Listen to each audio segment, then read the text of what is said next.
Tere kõigile! Selles videos vaatame, kuidas liita ja lahutada ratsionaalarve.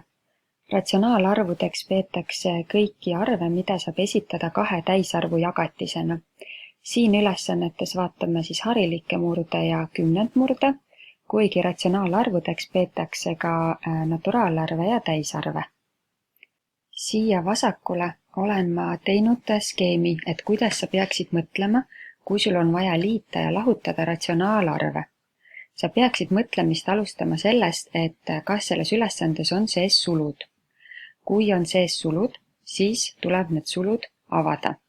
Sulgude avamise reeglid on siin ka kirjas, et kui on liidetud negatiivne arv, tuleb meil teha lahutamist. Kui on lahutatud negatiivne arv, tuleb see muuta liitmiseks. Kui sulgudega on ühel pool või siis seal sulge üldse ei olnud, siis saame kohe liikuda sinna, et kas meil on tegemist samamärgiliste või erimärgiliste arvudega. Siin skeemis kasutan ma lihtsustatud reegleid, mis tähendab seda, et me tegelikult vaatame, et millised märgid on konkreetselt nende arvude ees. Kui nende arvude ees on erinevad märgid, siis me lahutame need, kui on aga samad märgid, siis me liidame. Läheme esimese ülesande juurde. Paneme tähele, et siin on sulud. Järelikult peame sulud avama. Meil on tegemist negatiivse arvu liitmisega, mis on siis lahutamine ja kirjutame tehte ümber -0,25 -5 kuuendikku. Nüüd näeme, et meil on mõlema arvu ees miinusmärk. Selle lihtsustatud reegli kohaselt võtame siis siin arve samamärgilistena, sest nende mõlema ees on sama märk ehk miinusmärk. Reegli järgi tuleb meil siis liita nende absoluutväärtused ja vastuse ette tuleb panna nende mõlema sama märk ehk miinus. Kirjutame ümber tehte siis nii, et ette paneme miinusmärgi ja seejärel reegli kohaselt liidame nende arvude absoluutväärtused. Kust aga tuli 1/4? 1/4 on kümnendmurru 0,25 harilikul murul olev siis esitus.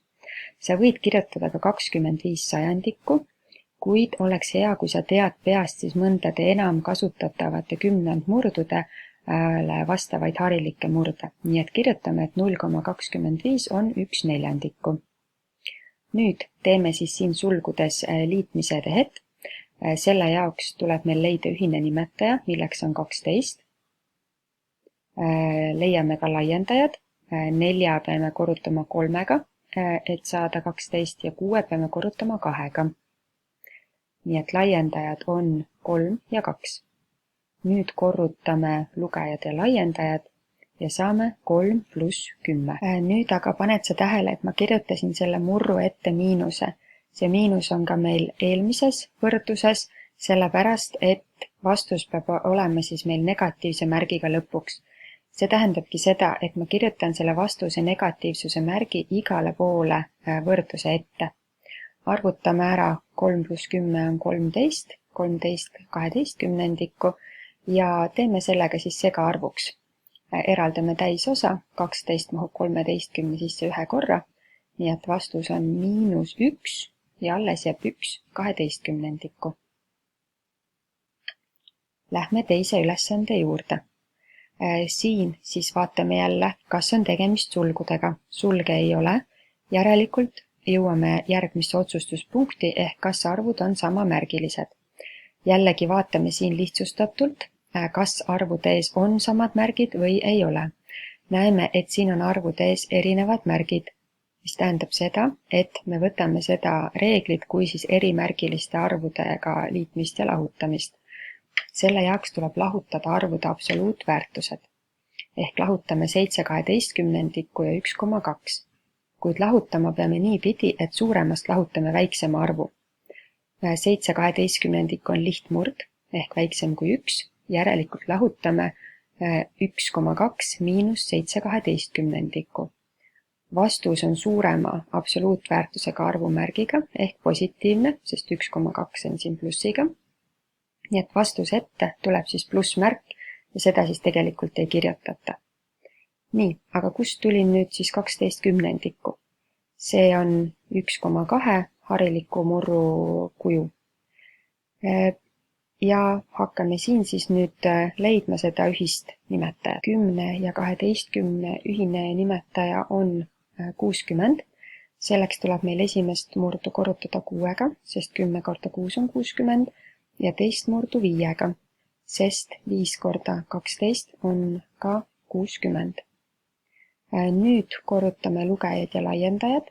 Saame lugejasse avaldise 72 miinus 35 ja selle lahutades saamegi selle tehte vastuseks 37/60. Pane tähele, see vastus on positiivne. Lähme kolmanda ülesande juurde, kus näeme, et siin on jällegi sulud. Ja siin on meil tegemist nüüd negatiivse arvu lahutamisega, mis muutub liitmiseks. Kirjutame tehte ümber -2/3 pluss 1/5. Otsustame edasi, kas tegemist on samamärgiliste või erimärgilistega. Selle lihtsustatud skeemi kohaselt vaatame lihtsalt konkreetselt nende arvude ees olevaid märke. 2/3 ees on miinus, 1/5 ees pluss, järelikult erimärgilised ja lahutame. Kuidas pidi aga lahutada? Selleks peame mõtlema, et kumb nendest on suurem. Kui sa mõtled natuke visuaalselt, siis 2/3 tervikust on suurem kui 1/5. Järelikult on ka vastuse ees miinusmärk, sest selle 2/3 ees on miinus ja lahutame ka siis -2/3 1/5. Kirjutame siis tehte ümber nii, et see vastuse märk läheb sulgude ette ja sulgudes saame siis teha selle lahutamise tehte 2/3 miinus 1/5. Leiame sulgudes ühise nimetaja 3 ja 5 ja nende ühine nimetaja on 15. Esimest murdu peame korrutama 5-ga ja teist 3-ga ja saame uueks lugejaks 10 miinus 3. Ja paneme tähele, et siin murru ees on jätkuvalt seesama miinusmärk, mis peab meil siis vastuse ees olema vastavalt sellele lihtsustatud reeglile. Nüüd saame teha siis tehte lugejas. 10 miinus 3 on 7/15 ja vastuse ette jääb ka miinusmärk ehk vastus on -7/15. Neljandas tehtes läheme jälle sulgude juurde. Siin on tegemist negatiivse arvu liitmisega ehk muudame selle lahutamiseks ja saame tehte 1/1/2 miinus 5/6. Nüüd, kuna siin ka esimene arv on positiivne, siis tegelikult on siin tegemist täiesti tavalise 6. klassi harilike murdude lahutamise tehtega. Me võime ka võtta seda kui erimärgiliste arvude liitmist ja lahutamist, ehk lahutame suuremast väiksema ja nad juba tegelikult ongi täpselt samas järjekorras ehk 1/1/2 on eespool ja 5/6 teisel kohal. Nii, ja teeme siis siin nende murdude lahutamist, vastus jääb positiivseks, sest et 1/1/2 ehk suurema absoluutväärtusega arv on positiivne. Ja murdude lahutamist võid teha mitmel viisil. Mina siin teen esimese murru liigmurruks. 1 korda 2 on 2 pluss 1 on 3, nii et saame siis selle segaarvu liigmurruks 3/2. Seejärel saame hakata mõtlema ühise nimetaja peale. 2 ja 6 ühine nimetaja on 6. Selleks tuleb esimest murdu korrutada 3-ga. Teise laiendajaks jääb 1. Saame lugejasse 9 miinus 5, mis on siis 4/6. Ja seda saame ära taandada ka 2-ga ja saame vastuseks 2/3. Ratsionaalarvude liitmise ja lahutamise ülesandeid tehes mõtle siin vasakul oleva skeemi peale. Esiteks tuleb sul alati siis sulgudest lahti saada ja seejärel otsustada, kas sa arvutad siis samamärgiliste arvude reegli järgi või erimärgiliste arvude reegli järgi. Ja siin lihtsustatud skeemis mõeldakse siis samu märke, kui konkreetselt nende arvude ees on samad märgid ja erinevaid, kui nende ees on erinevad märgid.